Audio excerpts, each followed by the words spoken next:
চলো খুব সুস্বাদু ঝটপট একটা রেসিপি বানিয়ে নেওয়া যাক। এই গরমে দই পটল ও পটল আলু চিংড়ি তো অনেক খেলেন, এবার চেখে দেখুন দুধ দিয়ে মুগ পটল।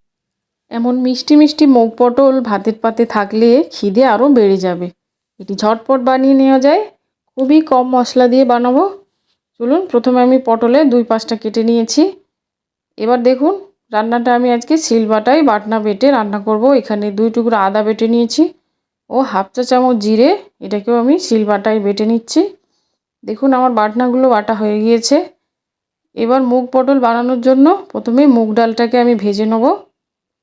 1 কাপ মুগ ডাল নিয়েছি, এটাকে হালকাভাবে ভেজে নেব। দেখুন আমার মুগ ডালটা ভাজা হয়ে গিয়েছে। এবার মুগ ডালটাকে একটা পাত্রে ঢেলে খুব ভালোভাবে ধুয়ে নেব। ওই কড়াইয়ের মধ্যেই দিয়ে দেবো 1 মগ পানি। ওই কড়াইয়ের মধ্যেই আমি ডালটা সেদ্ধ করে নেব। দেখুন ডালটা ভালো করে পরিষ্কার করে ধুয়ে আমি কড়ার মধ্যে দিয়ে দিয়েছি। এবার এর মধ্যে দিয়ে দেবো 5 থেকে 6টা কাঁচা লঙ্কা। এবার ঢাকনা দিয়ে ঢেকে দেবো, ফুটে আসা পর্যন্ত অপেক্ষা করব। দেখুন ডালটা পুরোপুরি ফুটে গিয়েছে। এবার ডালের এই চারি সাইডে যে ফোমগুলো আছে ওই ফোমগুলো একটা স্প্যাচুলার সাহায্যে উঠিয়ে নেব। ফোমগুলোর মধ্যে খুবই ময়লা জমে, আর ফোমগুলো ফেলে দিলে ডালটা খেতেও খুব ভালো লাগবে। তাই দেখুন ডালটা আমি পুরো ফোমগুলো তুলে পরিষ্কার করে নিয়েছি। এবার একদম মিডিয়াম ফ্লেমে এটা 20 মিনিটের জন্য সেদ্ধ করতে বসিয়ে রাখবো। আবারও ফিরে এলাম 20 মিনিট পরে।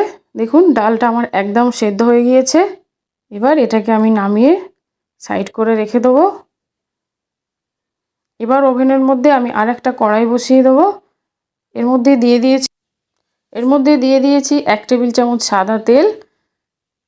কড়াইটা গরম হলে সব পটলগুলো আমি দিয়ে দিচ্ছি। পটলগুলো হালকা হাতে ভেজে নেব। দিয়ে দিয়েছি 1 টেবিল চামচ লবণ। পটলের সঙ্গে লবণটা আমি খুব ভালোভাবে মিশিয়ে নিচ্ছি। বেশ কিছুক্ষণ ধরে পটলটা আমি হালকা করে ভেজে নেব। দেখুন পটলটা এরকম চিপে চিপে ওর মধ্যে যে পানিটা থাকে ওটাও আমি বার করে নিয়েছি। পটলগুলো আমার ভাজা হয়ে গিয়েছে। এবার পটলগুলো আমি এক এক করে উঠিয়ে নেব একটা প্লেটে। ওই কড়াইয়ের মধ্যেই দিয়ে দেবো হাফ টেবিল চামচ জিরে, একটা তেজপাতা, 3টে শুকনো লঙ্কা ফোড়নে দিয়ে দেবো। এবার দিয়ে দেবো আগে থেকে বেটে রাখা আদা ও জিরের পেস্টটা। আদাটা দেওয়ার সঙ্গে সঙ্গে তেল কিন্তু প্রচুর ছিটিয়ে উঠবে। এখানে একটা টিপস দিই, আপনারা যখনই তেলের মধ্যে আদা দিবেন সঙ্গে সঙ্গে লবণও দিয়ে দেবেন, তাহলে তেলটা ছিটিয়ে উঠবে না। দেখুন লবণটা দেওয়ার পরে আমার তেল একদম ছিটানো বন্ধ হয়ে গিয়েছে। এবার দিয়ে দেবো আগে থেকে ভেজে রাখা পটলটা মশলার মধ্যে দিয়ে খুব ভালোভাবে মশলার সঙ্গে কষিয়ে নেব। দেখতেই পাচ্ছেন আমি পটলটা মশলার সঙ্গে খুব ভালোভাবে মিশিয়ে নিচ্ছি। পটলটা মেশানো হয়ে গেলে এবার দিয়ে দেবো আগে থেকে সেদ্ধ করে রাখা মুগ ডাল। ডালটা দেওয়ার পরে খুব ভালোভাবে পটলের সঙ্গে মিশিয়ে নেব। দেখুন মুগ ডালটা আমি ঢেলে দিয়েছি। এবার পটলের সঙ্গে মুগ ডালটা খুব ভালোভাবে মিশিয়ে নিচ্ছি। পটলের সঙ্গে মুগ ডালটা মেশানো হয়ে গিয়েছে। এবার আমি একটা ঢাকনা দিয়ে 5 মিনিটের জন্য মিডিয়াম ফ্লেমে ঢাকা দিয়ে দিচ্ছি, যাতে পটল আর ডালের মধ্যে যে পানিটা ছিল সেটা শুকিয়ে যায়। দেখুন ডালের মধ্যে পানিটা শুকিয়ে গিয়েছে। এবার আমি এর মধ্যে দিয়ে দিচ্ছি 1.5 কাপ পরিমাণ দুধ। 1.5 কাপ মানে 200 ml মতো দুধ দিয়েছি।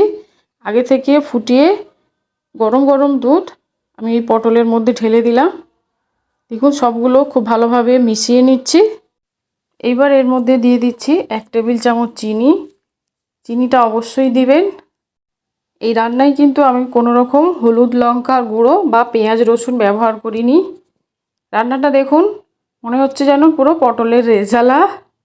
এবার দিয়ে দেবো 1 টেবিল চামচ ঘি। ঘিটা আমি খুব ভালোভাবে মিশিয়ে নিচ্ছি। রান্নাটা যখন একদম হয়ে আসবে তখন আমি ঘিটা দিয়ে খুব ভালোভাবে মিক্স করে গ্যাসের ফ্লেমটা অফ করে ঢাকা দিয়ে দেবো। দেখুন ভালোভাবে মিশিয়ে নিচ্ছি। কেউ বলবে এটা পটলের একটা নিরামিষ রান্না। দেখতে যেমনি সুন্দর, খেতেও কিন্তু ভীষণ সুস্বাদু।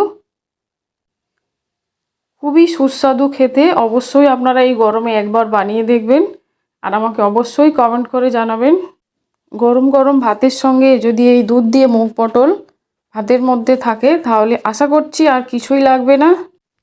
রান্নাটা আমার পুরোপুরি হয়ে গিয়েছে। আশা করছি আমার আজকের রেসিপি খুবই ভালো লেগেছে। ভালো লাগলে একটা লাইক করে অবশ্যই আমাকে কমেন্ট করে জানাবেন, আর বেশি বেশি শেয়ার করে দেবেন। আর যারা এখনও আমাকে সাবস্ক্রাইব করেননি অবশ্যই সাবস্ক্রাইব করে দেবেন। আবারও নিয়ে আসবো অন্য এক রেসিপি। সবাই ভালো থাকবেন। আল্লাহ হাফেজ।